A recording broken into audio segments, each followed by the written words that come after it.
Today I'm going to show you how to switch between calendar and tasks in Google Calendar in just a few seconds. This is a super useful trick if you use Google Calendar to stay organized because it lets you quickly move between your schedule and your task list without leaving the page. Whether you're planning your day, checking deadlines, or managing reminders, knowing how to toggle between these two views can make your workflow much smoother. If this video helps you out, go ahead and hit that like button and make sure to subscribe for more quick Google Calendar tutorials. Alright, let's get into it.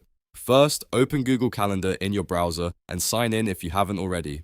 Once the calendar loads, take a look at the right-hand side of the screen. You'll see a vertical panel with different Google Workspace icons. This is where Google keeps extra tools like Tasks, Keep, and other helpful shortcuts. To open your tasks, click the Google Tasks icon, which looks like a check mark. As soon as you click it, your task list will appear in that right side panel. From there, you can review your tasks, check off completed items, or add new ones if needed. This is especially helpful when you want to keep your calendar and to-do lists side by side while working through your day. Now, if you want to go back to your calendar view, all you need to do is click the tasks icon again. That will collapse the tasks panel and bring you right back to your full calendar. It's a simple toggle, but once you know where it is, it saves time every day. So just remember, open Google Calendar, find the right side panel, click the tasks icon to open your tasks, and click it again to return to the calendar. That's all there is to it. If you found this helpful, please like the video, subscribe to the channel, and check out the next tutorial for more easy Google Calendar tips.